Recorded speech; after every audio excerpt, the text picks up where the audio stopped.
네, 새누리당이 원내대표 선출한 거 3자 구도가 될 것 같습니다. 친박 후보 하나, 비박 후보 하나, 그리고 중간박 후보 하나. 저희가 이제 말을 만들어 봤는데 이 세 사람 이야기부터 얘기를 나눈 것으로 시작해 보겠습니다. 일단 뚜렷하게 세 사람 정해졌고 5월 3일 날 한 거죠, 길 기자. 예, 그렇습니다. 5월 3일 이제 원내대표 경선을 치르기로 했죠. 그리고 네. 지금 화면에 나오고 있는 정진석 의원이죠. 네. 지금 이번에 그 사선에 등극을 했고 지금 나경원 의원이 나오고 있습니다. 역시 사선 의원이고 지금 서울에서 당선된 비박 의원이죠.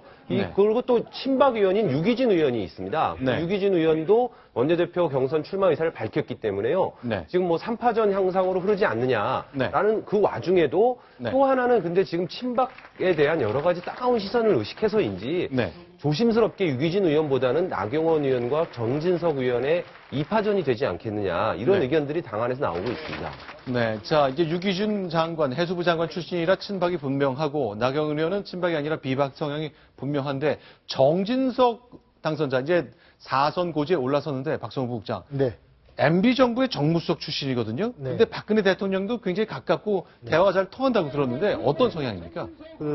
사실 이명박 정부에서 정무수석을 지냈지만 네. 정무수석에 내정됐을 때 박근혜 당시에 유력한 차기 대선 주자의 말하자면 오케이를 받고서 들어갔을 정도로 네. 박근혜 대통령과도 가까운, 그러니까 범친박으로 또 분류될 수 있는 이러한 성향입니다. 그래서 그러나 어떤 이른바 친박 또는 진박 이렇게 박근혜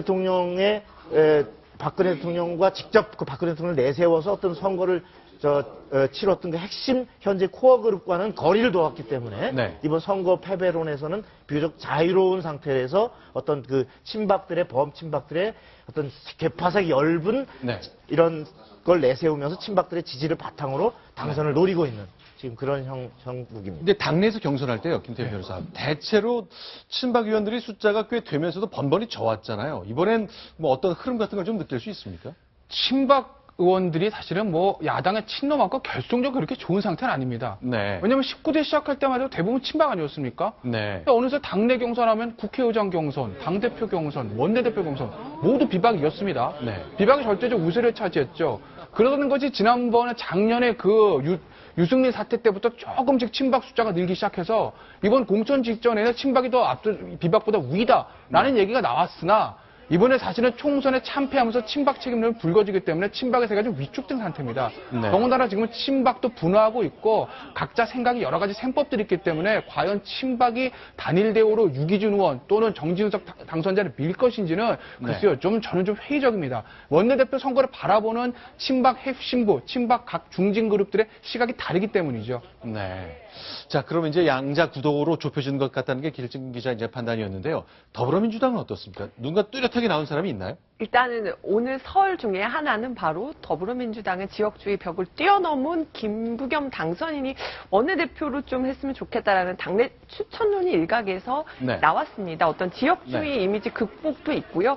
굉장히 두루두루 타협도 잘 할 것 같다. 이런 이미지 때문에 또 보통 당권 대권 분리 조항이 당헌에 명기돼 있지만 네. 원내대표는 한다고 해도 네. 대권도 도전할 수 있는 거 아니냐 이러면서 일각에서는 김부겸 그 당선인이 원내대표로 나섰으면 좋겠다라는 의견이 있었는데 김부겸 당선인은 여기에 대해서 에휴, 내가 무슨 원내대표 하면서 사실상 거절했습니다. 자, 그러니까요.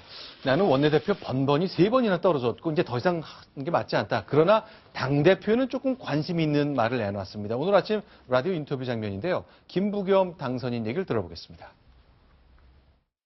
무조건 지금 제가 당대표 시기 주세요. 뭐 이렇게 나서기에는 여러 가지 쑥스러운 게 있고요. 또 제가 전당대회 이야기, 좀 주제넘은 이야기 같습니다. 저는 원내대표에서는 하도 많이 떨어졌어요. 원내대표는 저한테 적절한 그런 역할이 아닌 것 같다라는 생각을 하고 있습니다. 제가 18대에서 3번이나 떨어졌거든요. 원내대표에서.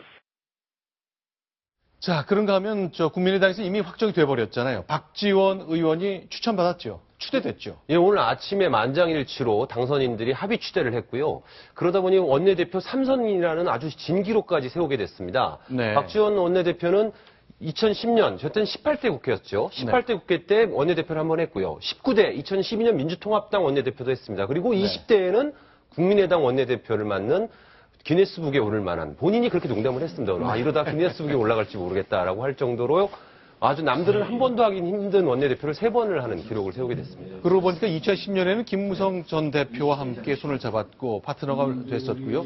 두 번째는 이한구 전 공천관리위원장과 파트너가 됐고, 자, 이번엔 과연 누구와 손을 잡고 운영할지. 어쨌건 박지원 의원 오늘 얘기를 들어보니까요.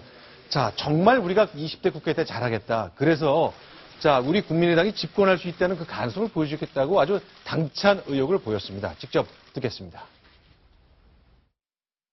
우리가 20대 국회에서 진짜 잘하면은, 국민의힘가 집권하면은 저런 정치를 할 수 있겠구나. 안철수 대표가 대통령이 되면은 저러한 일을 할 수 있겠구나 할 정도로 얻을 것 얻고 국가와 국민을 위해서 국회를 하겠다는 것, 여러분들의 적극적인 협력을 바랍니다. 자, 박지원 원내대표 이제 새로 3번째 됐는데 그동안 정치력과 관련해서 여러 가지 평가를 받았습니다만 이번에 3당이 됐을 때 원내대표는 정말로 사람들이 많이 주목할 것 같습니다. 박지원 원내대표의 정치력에 따라 양당 구도가 깨진 3당 체제, 정말 다양한 모습이 보일 것 같네요.